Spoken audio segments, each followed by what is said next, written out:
sélectionneur du Sénégal, Aliou Cissé. Levez la main et donnez votre nom et le nom de votre organisation avant de poser votre question. Y a-t-il des questions?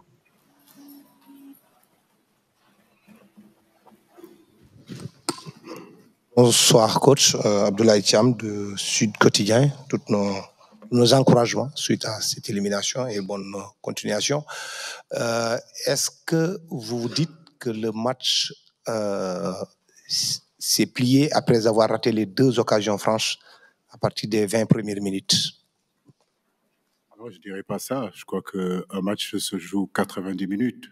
Effectivement, les 30 premières minutes ont été intéressantes. On a eu les opportunités de marquer. Ça n'a pas été le cas. Je crois qu'aujourd'hui, on est tombé quand même face à une très belle équipe anglaise. Au niveau des duels, au niveau de l'impact physique, on a été vraiment très loin de ce que nous sommes capables de faire. Maintenant, comme je dis, il n'y a pas d'excuses. On a eu, c'est vrai, 2-3 garçons peut-être qui auraient pu nous apporter à ce domaine-là, mais il y a eu vraiment une différence. Je crois qu'on a travaillé pendant des années pour être numéro 1 africain. Aujourd'hui, c'était le Big Five du ranking FIFA et la différence c'est nettement vue.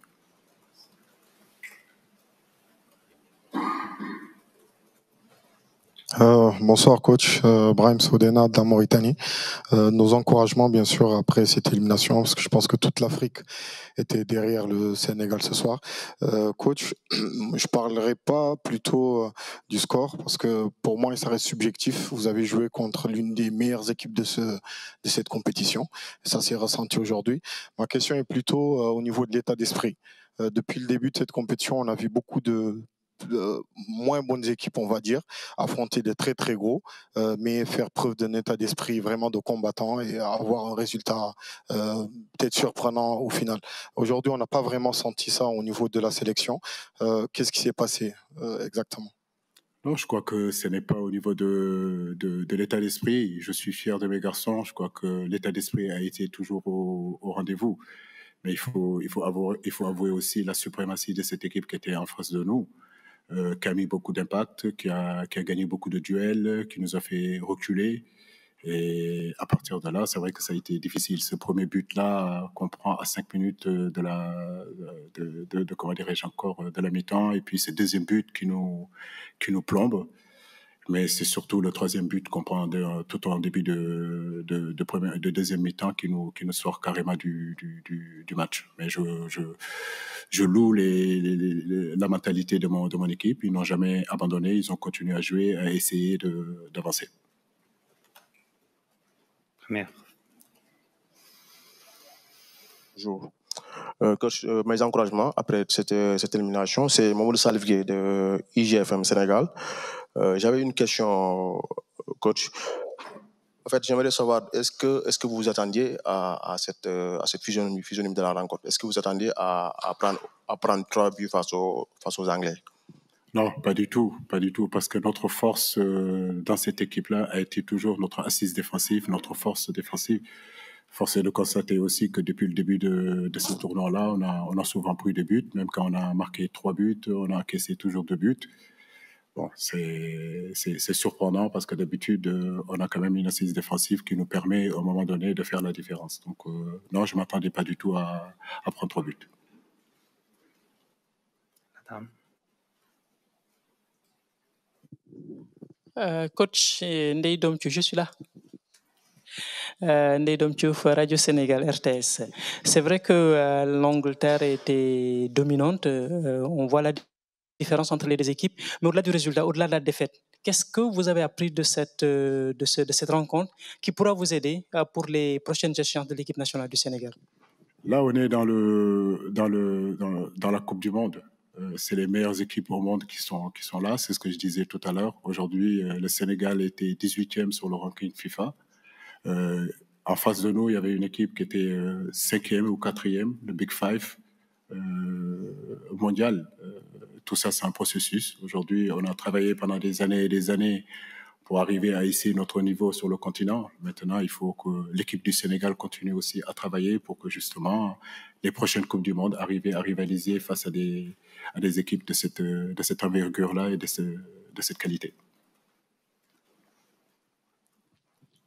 Oh yeah, coach. Est-ce que je peux vous demander, monsieur le sélectionneur, en voyant les 4 matchs que vous avez joués, à quel point est-ce que Sadio Mané vous a manqué? Et je sais que vous venez de signer un contrat. Est-ce que vous pensez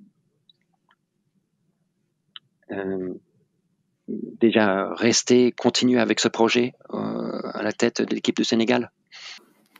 Pour l'instant, je ne veux pas parler de mon avenir. Je crois qu'il y a une défaite qui est là. Donc, on va d'abord prendre les enseignements concernant cette défaite. Et après, on verra bien ce qui se passera. Pour l'instant, je suis le sélectionneur de cette équipe nationale. Et l'avenir nous dira.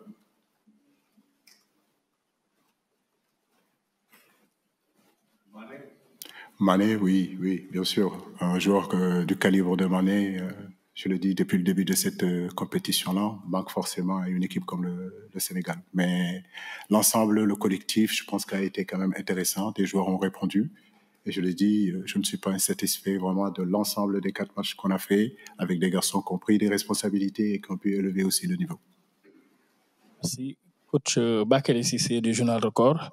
Coach, quand on perd des joueurs comme Idrissa Gana Gueye, comme Cheikh Kouyaté, qui connaissent bien le football anglais, et que derrière, vous jetez dans le bain 4 joueurs à vocation offensive, c'est-à-dire les 3 de devant et Iliman Ndiaye. Qu'est-ce que vous cherchez en réalité, si on sait que c'est un match coupé qui pouvait aller jusqu'au tir au but? Merci. Écoutez, c'est un choix tactique. Je pense qu'il s'agissait pas à un moment donné de se mettre derrière à 10 et attendre que les vagues arrivent sur nous. Il fallait qu'on crée quelques problèmes à cette équipe-là. Je pense que pendant 30 minutes, on a pu le faire. On a pu exister. Et l'objectif, c'était de jouer. J'ai demandé à mon équipe de jouer parce qu'il ne servait à rien du tout de prendre les ballons et de les balancer. Parce que si vous balancez les ballons vont revenir. Donc, l'objectif, c'est de pouvoir jouer, sortir et combiner. Et ça, on a su bien le faire. Coach Mamoudou Ismaël Souleymane, Teranga News, merci d'avoir hissé les couleurs du Sénégal parmi les 16 nations du monde. Coach, j'ai constaté à chaque fois que la défense était acculée, elle paniquait. Quel que soit le schéma optimal mis en place, est-ce qu'il n'est pas temps pour vous de changer de système tactique par rapport à cette situation? Ensuite, nous avons vu que par rapport au rôle de taulier attendu de Pape, comment s'appelle encore notre milieu défensif, le rôle joué attendu n'était pas le résultat attendu n'était pas au rendez-vous. Secondo, nous avons vu un Crépin reculant, Boulaye Dia court physiquement, même si on a vu qu'au niveau tactique en seconde période par rapport à la mutation en 4-2-3-1, ça allait mieux. Est-ce que ce n'est pas une erreur d'appréciation de votre part, vu que vous étiez malade et que peut-être ça a un peu impacté? Bon, il y a plusieurs questions dans votre question. Mais ce que je peux vous dire, c'est que la force du Sénégal avant de venir dans cette Coupe du Monde-là, c'était quand même notre assise défensive. Tout le monde nous a témoigné que l'équipe du Sénégal, c'était une équipe qui ne prenait pas beaucoup de buts. Et c'est ce que je disais tout à l'heure. Le fait d'avoir pris autant de buts dans cette compétition-là est inexplicable. Donc, il faut que nous améliorons là-dessus. Ce n'est pas un problème de système. On a montré lors de la CAN qu'on était capable d'aller jusqu'à la finale sans pourtant prendre beaucoup de buts. Maintenant, comme je l'ai dit, ce qui est valable à la Coupe d'Afrique n'est pas valable à la Coupe du Monde. Donc, les erreurs se payent cash et chaque erreur qu'on a commise, l'équipe adverse nous l'a fait payer cash. Coach, vous pouvez nous donner vos impressions de Jude Bellingham ce soir et son impact sur le jeu? Pardon? Si vous pouvez nous donner vos impressions de Jude Bellingham et l'impact qu'il a eu ce soir. Bellingham.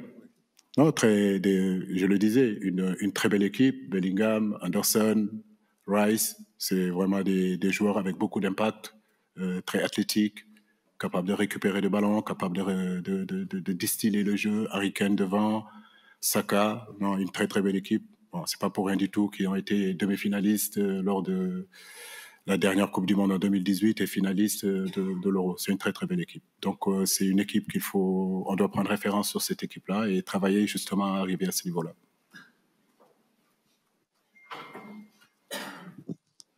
Merci, coach.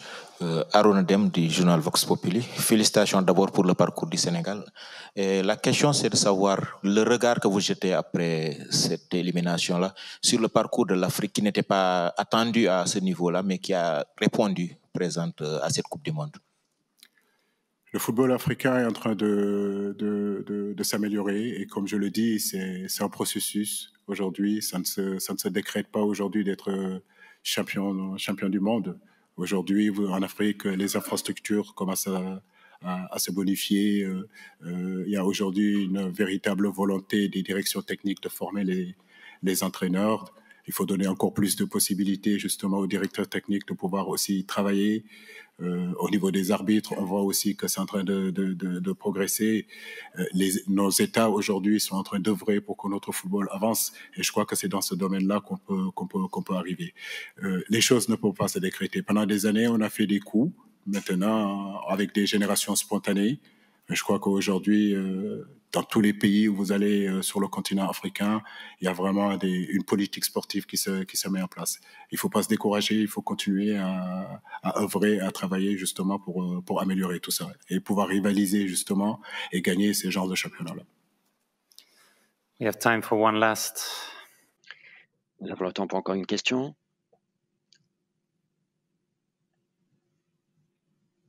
De panafricaine.